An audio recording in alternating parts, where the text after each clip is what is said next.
Pretty sure I heard that gate shut.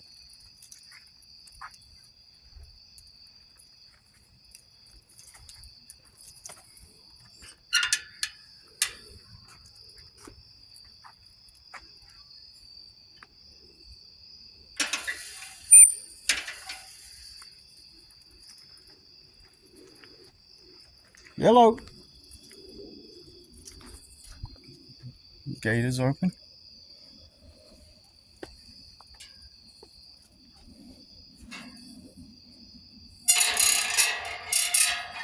The gate is open. Maybe I left it open because I did take the trash out. Hold on, guys. Son? Son!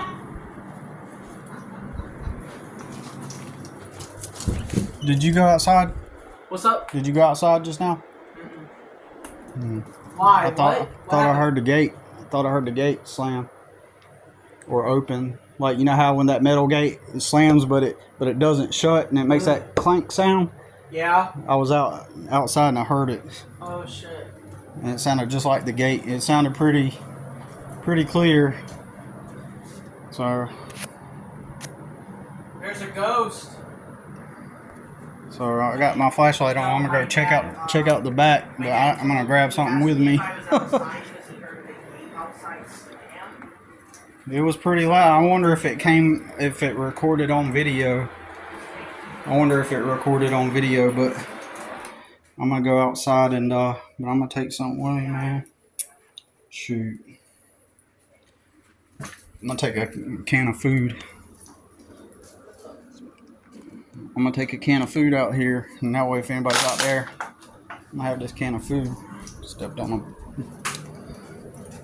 I'm gonna knock them in the head. And I'm good at throwing.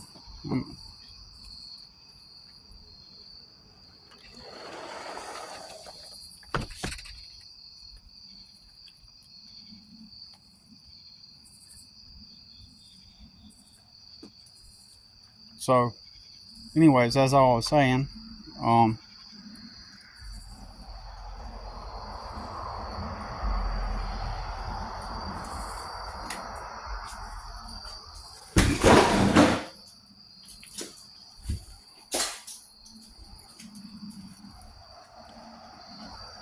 was I saying? We were talking about Jesus the Western. So, I don't know if you guys heard it on the camera, but here's what I heard. Or maybe the other gate will work better. Nobody's back there. Double check. Dude, that was creepy. Turns out that once I get to heaven, I'm gonna discover that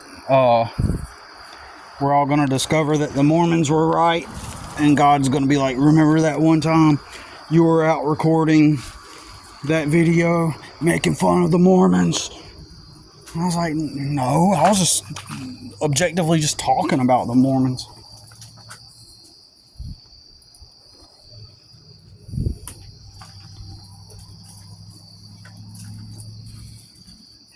Man, that's weird.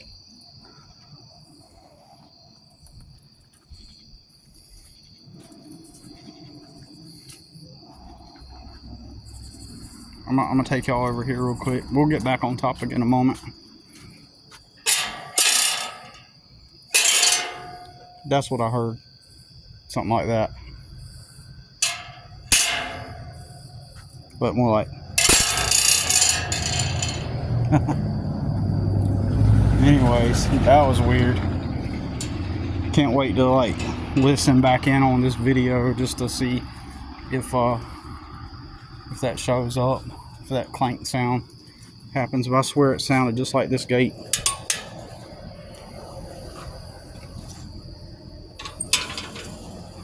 Anyways, so back onto the Mormon thing. Yeah, the Mormon is Jesus the Western, etc. Anyways, back on topic. I'm gonna finish this video up now because we're 35 minutes in, and this light's not working now. Oh, dang. Okay, yes it is. Anyways, that was weird. That was just a weird moment. Oh man. So, anyways, nothing more. I got my can right here. Pop somebody in the head, they show up. So anyways, getting back on point, you know, I stopped watching football, and then as I began to become aware and grew more aware of the meta, you know, as we become more powerful, it seems like anyway, as we become more aware and powerful, we end up having our abilities, like the reality becomes aware of it, and you got to think that everything that goes on with the dark reality or the not nilk, it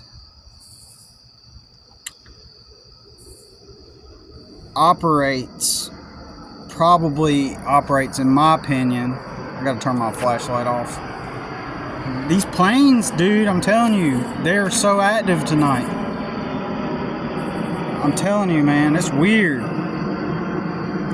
Usually when I'm outside like this, they're not as that. That's like the third loud plane to come by. That, to me, that just tells you what I'm getting at. It's like that's bringing in that energy, right? That loud noise. It's almost like at times I say that the dark reality, sometimes like it gets in these positions where it can't touch you, but it wants to. So it kind of like it's like a prisoner in a prison cell at the time, and it's reaching its arm out through the cell, like it wants to distract you.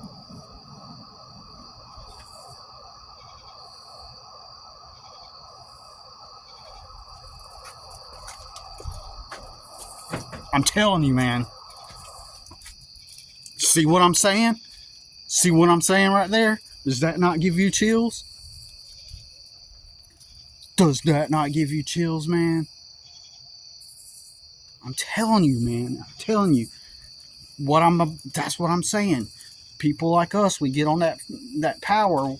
We start developing that power, and it's trying to distract you. It's trying to do stuff. It's like the clank sound that I heard, the planes, the alarm, somebody's household. Right when I said that, I'm telling you, man. I'm telling you, we get on this frequency, and it's like we get on this frequency, and it's like we start affecting it. And dude, isn't that wild?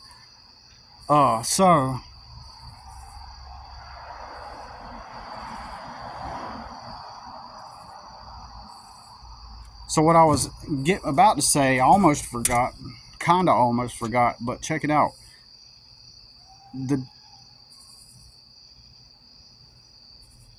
I swear I thought I heard a scream just now. I'm dead ass. It was so faint. I don't know if it'll pick it up, but anyways, if somebody's got some high volume, you could probably heard it. It went like that, coming from that direction. Anyways, so this dark reality does not only operate right now and on this linear timeline. When it tries to mess with us, in my opinion, probably, it traverses space and time. It operates in your past.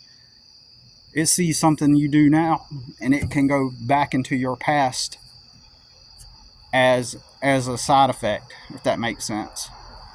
Because there is no past or future, okay? It interrupted me just as I was about to say what I am saying right now, right? It operates in the past and in the future and now. So if it wants to try to stop you, it can it attempts to retroactively cause events in the past to affect your current now, and that's how it operates, right? So you might even say, pretend like your whole life has been not real, like all your memories aren't real. Possibly it's possible that your memories are not real, and so maybe like currently the current you who has developed a certain amount of power, the dark reality as a side effect, as a reaction or a response or whatever to the power that you've achieved now, somehow it goes back into the past to cause you to have bad things happen in your past to bring you to a weaker position now. It attempts to, anyway. It finds another version of you or a state that you are in where you are vulnerable, and then it begins to attack you then. So, for example, maybe as a result, it put you on a timeline where you had dysfunctional family, right? Dysfunctional parents that abused you or neglected you. It put you on that timeline when you weren't aware. And perhaps, maybe, I don't want the reality to come and stop me or attempt to stop me, right? But okay, ain't gonna do nothing. All right, maybe there's some kind of, I don't know, meditation, cognitive modality, sensory thing that you can do with your mind and body and go back in time, because I've done this kind of, like, I'll go visit my younger self, but maybe your past never really existed and you can go back and reprogram that where you had a different past. Maybe you can even have an entire different family entirely. Now this begins to merge into the realm of crazy, okay? For some people, maybe most people can't even handle what I'm saying. Maybe this type of stuff right here is only meant for certain people, you know what I'm saying? For now anyway. But this goes into the realm of, maybe that's not healthy to think that way, mentally. Like, I don't know why. Maybe I have to look into this. I haven't really looked thoroughly into this, but I've heard people say this, that people with schizophrenic uh, disorder, some say that what they're really experiencing is other realities and stuff like that, and they're really actually not insane. They're sane. And like back in the tribal days, if someone had some kind of schizophrenia or something, they were deemed as like being in touch with spirits and having like, you know, they were seen. They were the ones who were the mystics or something like that. I don't know. I don't want to speculate, and I don't want to like. So let's just segue just for a moment. Well, we're still connected to the topic, but like, let's pretend that you go and do a modality and you change your past, and you decide that you have different parents, different memories altogether, like, and you go show up at the family gathering and you say, well, you're actually not my mom, or this isn't my family, or something like that. Then you're going to be seen as crazy. You're going to be, deemed as off your, you're going to be seen as crazy, right? Basically, just to simplify it, like, let's not make it too hard, right? Let's just say it like it is. Like, if you go around saying that stuff currently in this moment, so arguably what I'm talking about may be a bad thing to do. I don't know. It's just something to put out there, something to think about. Um,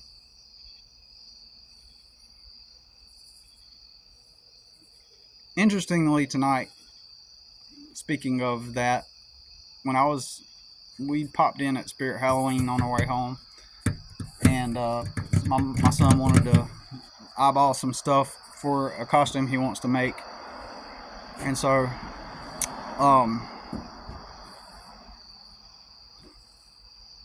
in that moment, he showed me something like a mask, and I felt the texture of that mask, and it reminded me of, or the way it felt, the material, the way it felt.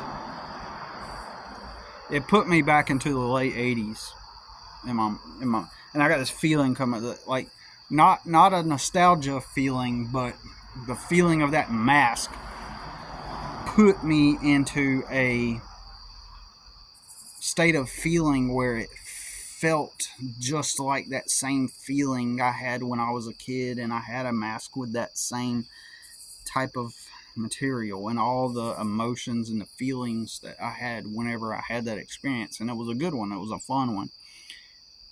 And when those feelings come over me, I try to hold on to them, not in a desperate, oh, I gotta hold on to this and not let go, like kind of feeling, but like I try to hold on to it.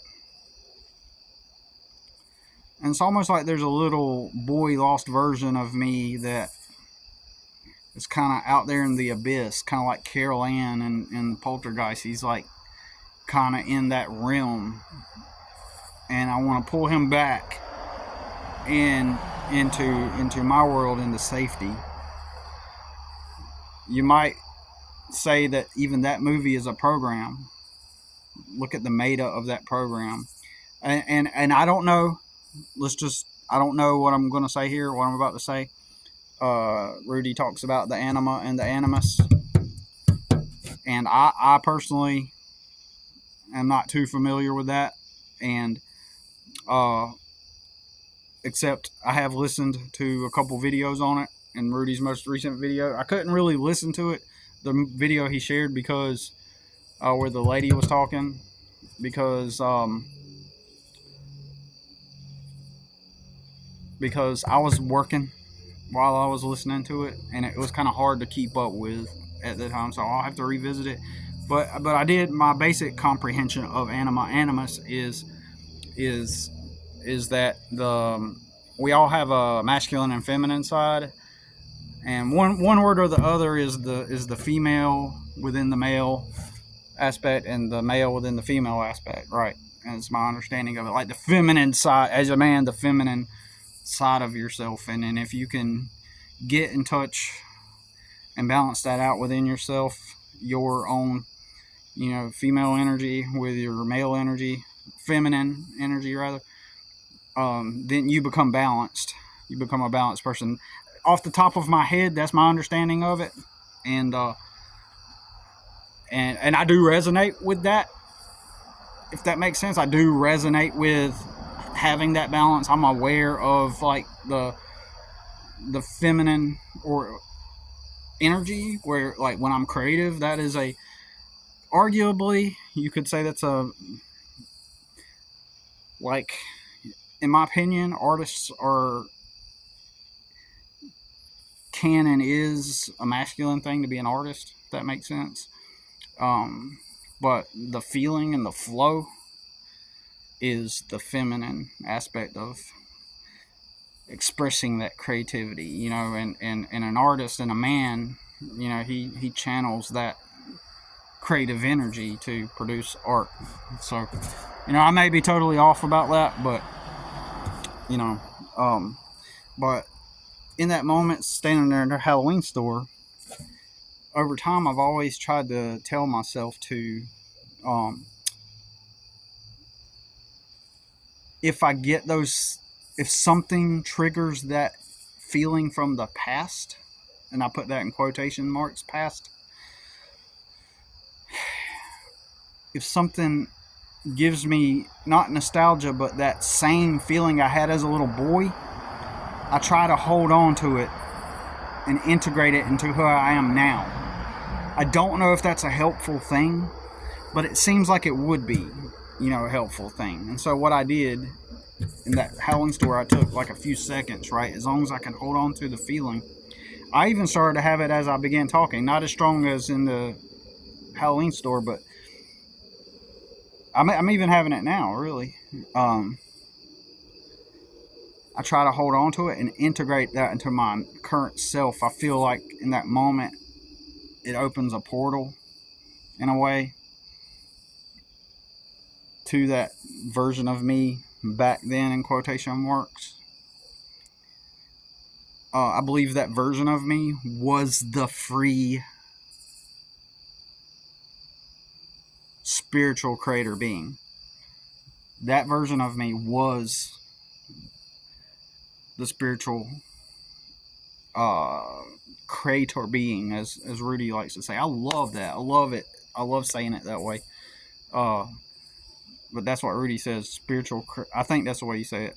Spiritual creator, the creator being that you are. That was because in that time is one of the times in my past. Like if you go back closest to your childhood, where you have memories of carelessness and being free, like where you didn't and the happy feelings, not the negative ones though, but like the content feelings when you did not have the awareness of adulthood, responsibility, and all the weight of the third dimension. When you go back into that realm and you're the carefree person, it's like I'm trying to bring him back to me and almost like rescue him from that dark abyss. And so when I have that feeling, that good feeling, I get this lump in my throat. One time I had an hour session with this like very popular shaman type dude, and he didn't even know what I was talking about. But I told him I get a lump in my throat at times, like when I want to believe something, when I want to have faith in something or believe something, or when there's like some kind of emotional involvement, I get a lump in my throat, and I always wondered was that something to do with my, neurologically and programmed into my neurology and my physiology. Is there some moment that vocal, lump in your throat? What's lump represent? Cry, you know, not speak. What does all that represent? You know what I'm saying? But in that moment, even a couple moments ago, like even now a little bit, I guess because I'm talking about it, I get that lump in my throat when I want to believe in something positive, right? So spiritually, from a spiritual perspective, like if I want to believe in something, I get a lump in my throat, and I think that a lot of that has to do with the fact that each time I attempted to have spiritual faith in something, like when I used to pray to God for things and it never came true, over time it compressed and built and built and built. Each instance, each memory, each moment of trying to have faith in God and it never works builds that like that burdensome lump in my throat that puts me on edge when I want to have faith in something happening, when I want to put my faith into something coming to pass. And so when I'm in the Halloween store, I may not have explained that really well, but I tried. But when I'm in that Halloween store and I get that good moment, I always told myself, like, try to hold on to that moment and integrate it when it happens. And I did it. And for a moment there in the store, I was doing relatively well as opposed to other instances. And I felt like, yeah, I'm maintaining it. Like, I'm not overwhelmed by the lump in my throat. I'm not like letting it gain more control than the feeling itself. I'm not letting it gain more control than the feeling itself. And I said, and in that moment, I integrated the little boy into myself, right? Like into the now. I brought him here, because here he could be taken care of. You know what I'm saying? And that taps me back into the closest version of me that was free, free and no care in the world, so I don't know. It's just a possible means to gain our power back. Rudy. I think Rudy was talking about how. Oh man, I listened to your video yesterday and I can't remember everything, but you're saying something about how we don't like something to the effect of we got power, we just don't know how to use it. You know what I mean? Like something like that. But in this, like right now, that's what it feels like. We don't have the power. I'm saying it. You know, like it feels like we don't have power. Like we're slowly learning how to have the power or whatnot. I don't know. But I feel, and everything I'm saying, even now, I can't really say that I believe all the stuff I'm talking about. I'm just going with the flow, testing it out, trying it out. It's the closest thing I can believe in. It's the closest paradigm or belief system that makes the most logical sense at the moment. But I've also learned not to put too much hope and energy into things. You know, as like I said, the past never worked. Like when I prayed for stuff, it never worked. So the difference between that and now is like now I'm more free and in control, and I can let it go. I can, like, all this stuff that I've talked about tonight, even with all this weird stuff happening on video, like I can let all this go. Like I don't care. It goes back to what we all of us were discussing recently about how, like, and I know Kirk mentioned it in Reality Benders podcast episode 3, how, and I think he's mentioned it before, well, we were all talking about it at one point, where you just grow bored of the synchronicities. You just grow bored of, like, oh yeah, so what? You know, clank the gate. It made planes fly over. It made the alarm go off. Okay, whatever. So I can integrate the little boy, and just in the past I might have been like looking for the next thing, looking for the next sign, like looking for the next step, looking for the miracle, looking for the crazy wild experience. And now I really kind of don't care. You know what I'm saying? After I take off this video, I'm just going to go back into the 3D world, and just, if spiritual stuff comes up and it's cool, sure, yeah, hey, that's cool, man. Like if that feeling comes over me again of past me and the real me, where in the 80s where I was free, even then there were limitations, but I'm saying it's the closest to your freest version of yourself. And other people may have experienced that in later dates in their life. Maybe, possibly, for example, you know, maybe their reality as a kid was just like a normal kid, right? And nothing special. And then they hit this point in their teens where they were like creative and they were alive and everything was seemed magical. And then once they became an adult, that area, like let's say for example it happened between the ages of 12 and 14, and they experienced it then, and all the other child years it was just regular child memories. And then between those 2 years, 12 to 14, something inside them lit up and some kind of a different awareness. I'd imagine though that the majority of us have, because I'm also, as I'm talking about, I'm thinking about the people that had abuse in their childhood. So maybe they did not experience any, because I had a lot of abuse, but at the same time I had a lot of, it's like a combination of love and good memories with abuse. So it was like equally paired almost. Maybe equal is too much of a strong word, but like in this instance, but I don't know, but I had you know, moments of good, moments of bad, good bad, but obviously the abuse is going to, you know, make the most impression, or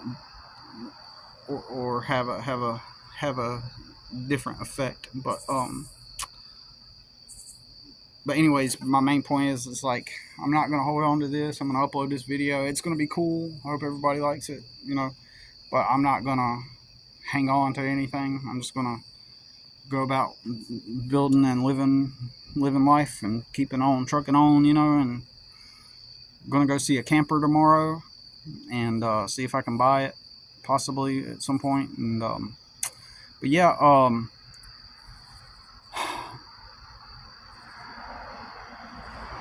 which brings us back to the beginning of the video where I was talking about, football and, and how I got, I became aware, and then later on I became aware it was a control tool, a control mechanism, and then as I became more spiritually evolved, I began to look at the meta of the town that I live in, and it wants to brand itself as the sports mecca, as a sports mecca. So everything in this town, they try to build it around sports. Now, I don't know if this is just a local, what's the word I'm looking for? Not myth, not legend, but there's a local saying from around here that I ended up learning. They call this town Football City, USA. They say that more NFL players come out of this city than any other city. Now, that may be like a lore. That may be like kind of like a local lore, and everybody wants to believe that. And so they kind of like branded it that way. And so it's kind of like part of the, they want that part of the lore and the vibe, and yeah, this is Football City, USA, and like they want to be able to say that, as they want that word to get around everybody, to make everybody feel special, like, yeah, we got the most NFL players from our town. But I don't know if it's actually true or not. But even then, the point that happened, the point that entered into my reality, that everybody calls this place Football City, USA,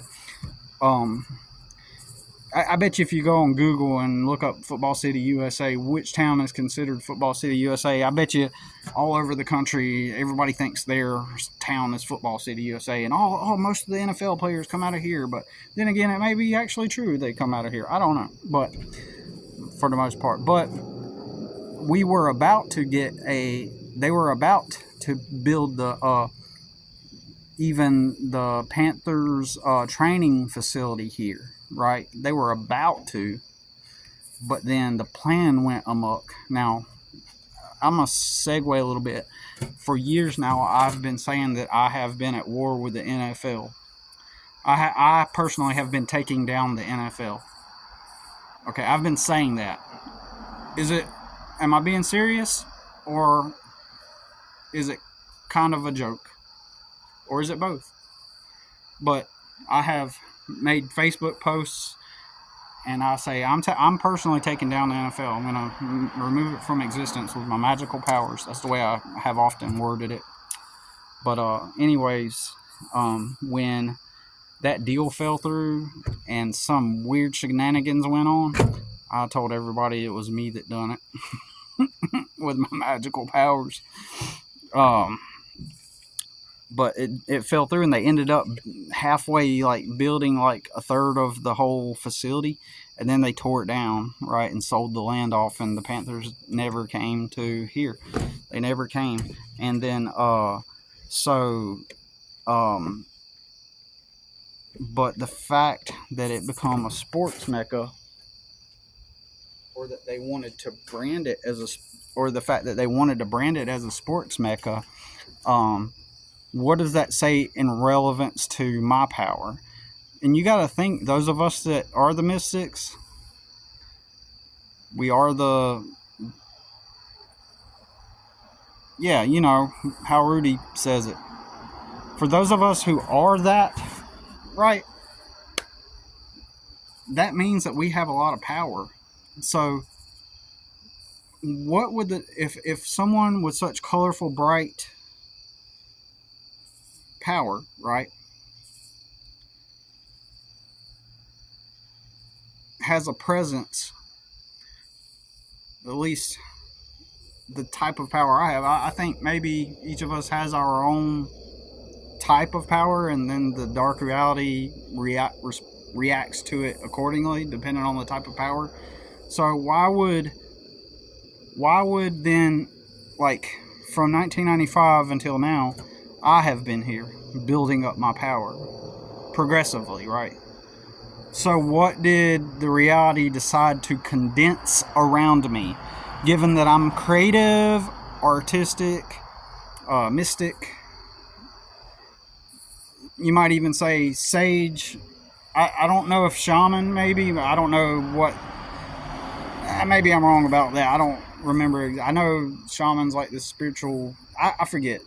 But think of the terms. Like, think of all those terms. Like, there's someone that has that. Think of the contrast of sports, right? What has condensed around me? Foot, Football City, USA, and oh, we're branding our whole city as a sports mecca. Like, they want it to be known for sports. Uh, BMX bikes, soccer, tennis, um, um, motorcycle, dirt track racing, you name it. Everything, ping pong, everything sport. Uh, you know, ping pong. I said ping pong.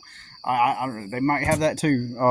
What else? Volleyball, basketball. Like, you know, they want to make this a sport. So a side effect. It's almost like the side effect of my colorful, powerful, artistic energy has brought and condensed sports all around me. Which, again, sports, I do like sports. I think they're good. I think they're good for people, community.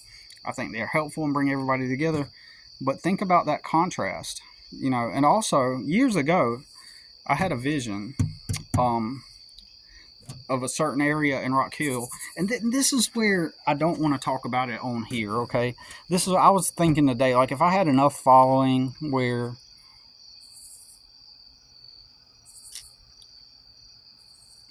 I could like do things like on other platforms, like invite everybody. I mean, I could still technically do it for free, you know, somewhere. Like, I don't want to get on Discord because to me personally, like in these comments here, it's just we're typing. So all we're doing is downloading another app and then typing there. Oh, let's do it over here on Discord. Type. But I don't know much about Discord, so maybe I'm wrong. But that's what it feels like. Even hey, let's go over on Facebook. Type. But the best I could think of is to have like a private Facebook group. But there are things that I would like to talk about. Like, there's so many missing things I don't talk about on here that I would someday like to be able to talk with others about, to kind of like fit missing pieces that I don't really want to talk about publicly. And this is one instance, and I was thinking of another one earlier this morning. But anyway, so I'll just put it this way: there, in my vision of this town, I seen this area transforming. I had a vision of this area, a certain area transforming, and at some point, see, that's why I'm not going to go into that. I got really good reasons why. But anyways, this certain area transforming. And I used to work inside one of the buildings in that area that had got restored. And then there were all this whole strip of buildings along that road that all looked similar, made out of similar looking brick like this. And some of them were big factories and stuff. And I envisioned that it would get transformed into a certain way, right? It would look a certain way, and it would have a heavy, condensed, like, this city would be that place, and this city would be an artist place, an artistic and creative mecca. Okay, so, but then years later, after I had that vision, now it's become a sports mecca. Okay, at least that's what they want it to be. And so there's that contrast as a result of the power that I'm putting out, assuming that, because this is my reality, like my personal reality is within my reality. Sure, it's shared with others, I get that, but what I'm saying is, like, if you are effectively the most or one of the most powerful persons here, then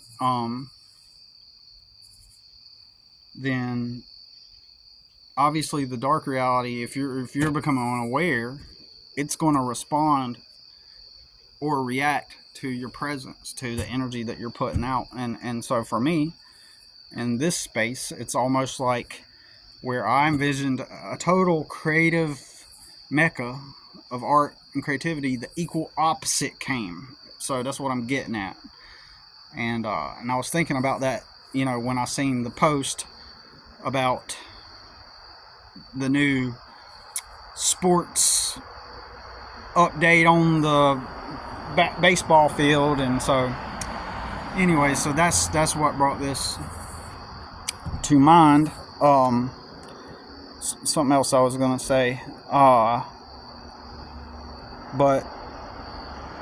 oh man, I think I forgot what I was gonna say, but I remember now. There is a lady in this town, and she has a store. It's weird, I'm gonna mention this store at 1111111, and it's a spiritual store. I literally said that at 11111. It's a spiritual type store, right? And this woman has presence, okay? However, she leans more into, from my understanding of it, she leans into the new age thing. And she sells the gems, she sells the rocks and the spells and the candles and the stuff all related to new age stuff. New age and Wicca connection, and psychics. And she has all that at her store. But in my opinion, even all of that is a limited paradigm, because it boils down to you're trying to generate a hardened framework, or sort of like in the same way the Christians do. There's the Christian story. Here's the framework. Here's how it all works. Here's how you get saved. Here's how you go to heaven. Here's how you pray to make things happen. It has an absolute truth to it, sort of, right? It has a framework where in our circles, it's like this reality is just fluid, and the only thing we need to know is to really not try to figure it out, right? Just keep living life. Like I was saying, like after I'm done with this video, I'm gonna go finish watching. I've been watching little 15-minute segments of that movie Rudy mentioned, that girl that's dancing on his videos, that's played by Kim Basinger, and which reminded me of Jim and the holograms. But anyways, I'm gonna go finish watching. I've been watching in little 15-minute increments, right? So in a moment, I'm gonna go eat, before I go to bed. I'm gonna eat me a little snack and watch about 15 minutes of that, and then I forgot what my train of thought was. I'm sorry, I forgot my train of thought. So anyways, I don't know why I'm bringing up this lady, but at this store, but New Age and all those beliefs of the crystals, they have the energy and all that stuff.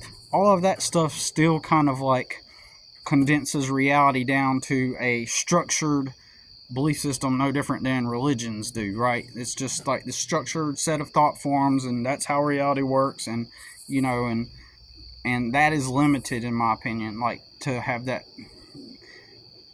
belief, right? Like I briefly was seeing a girl that was like, she was all into that, right? She was like hippie, and she had her crystals, and then and then some people like in that, loosely connected to that is the Wiccans, and and they're doing all this stuff, and then there's the people that, I believe in Odin. I knew a guy that literally believed in Odin, and that Odin was the god that created the earth or something like that, and that was his religion. And it's like all of y'all are confining or attaching to, in reality, transurfing, what they would call pendulums, and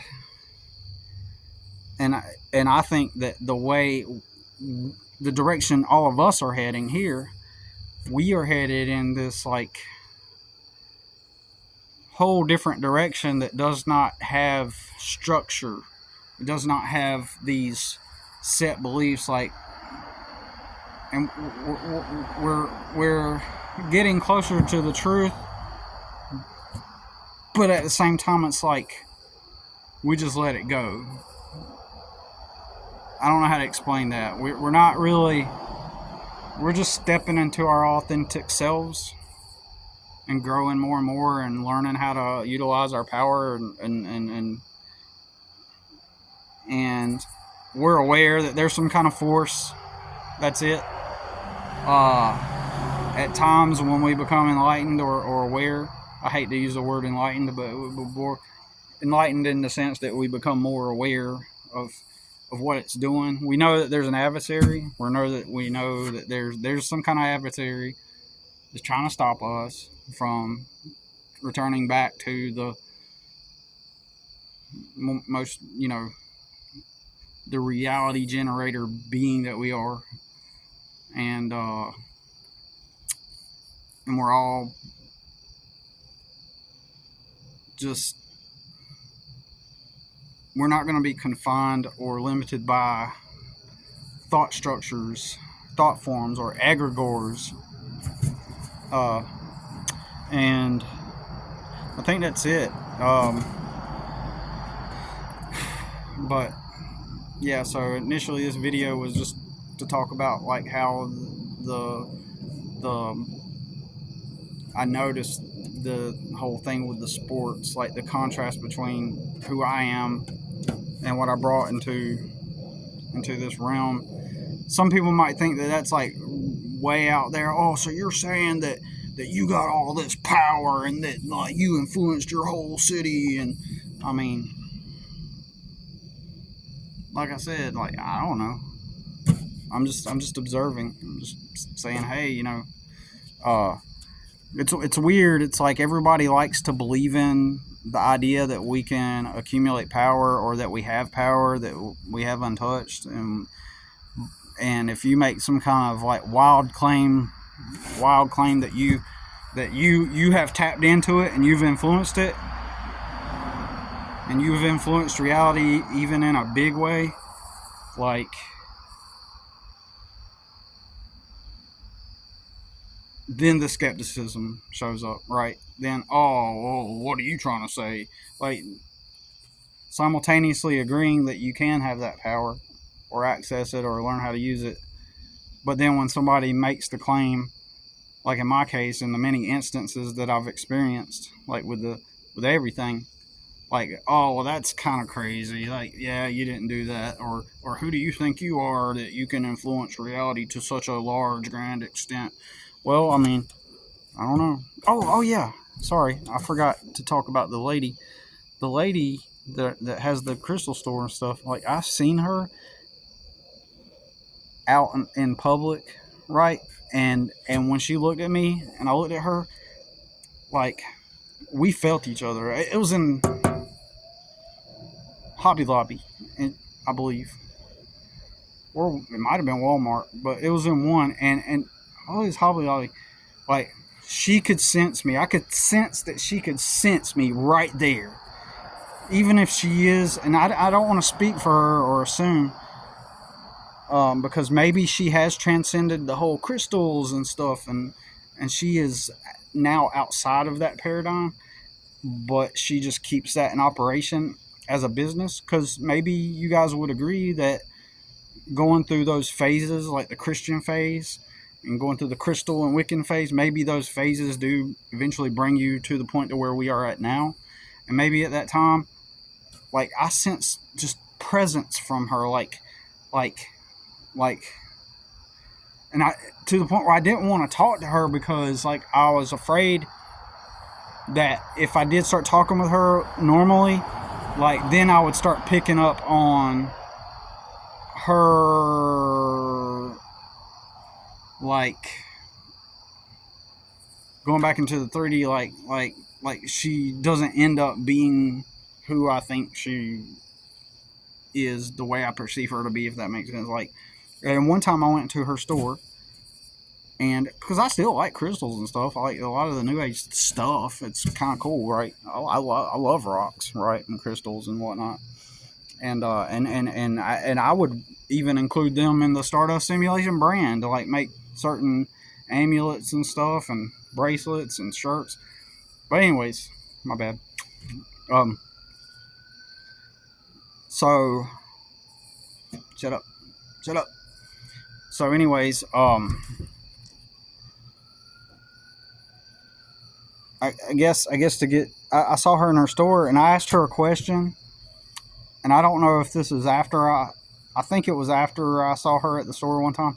And when I talked to her, she has like an unattached presence. Like, and when I say that, I mean like you can tell like she doesn't need anything, right? She just has that like I don't need anything from you, and I can tell like in that moment it's like if you get around somebody that just doesn't need to suck energy out of others, that doesn't that that has self-actualized to the point to where they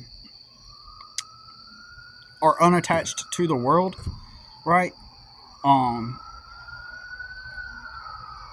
those that's kind of like what I got from her, right?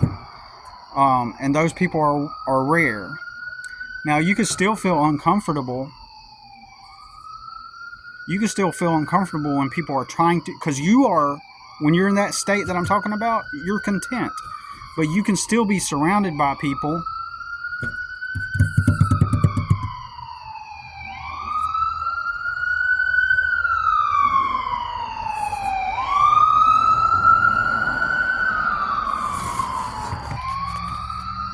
you can still be surrounded by people. You can still don't let that distract you.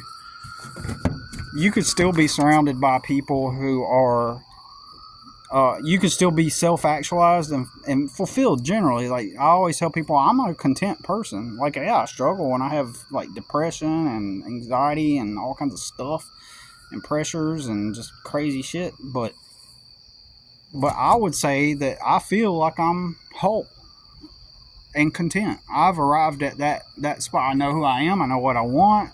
You know, uh, I know what I want to do. However, if I get into a scenario where there's energy suckers like people like us, we're just surrounded by consumerism, by people that are codependent emotionally, people that are toxic. So yeah, that is going to make you feel uncomfortable and under constant stress. You know, if you are in a weak position, and all those people will interpret that as that, oh, you're a weak person and that this and that, blah blah blah blah blah. Constantly, if you are like that, that triggers everybody, right? It triggers most everybody around you, right? It triggers them. So then, because it give, even if it doesn't necessarily trigger them, it does that too. It does give everybody this certain uneasiness when they're around you, and it's all like, especially if you don't look the part of someone that should be content. Like I don't physically look the part of someone who should be content and in a good mood or has any ambitions. Like I don't look the part to most people, and so that makes them uneasy, right? And so they project and they have to think that you are this, oh yeah, you're just discontent, you know, there's something off about you. Like yeah, like you need to, like if you're in poverty, you need to change your mindset, you know. And it's like you are giving off certain things in your statements and in your presence that does not resonate with people that are not actualized to a level where they're actually content with themselves, right?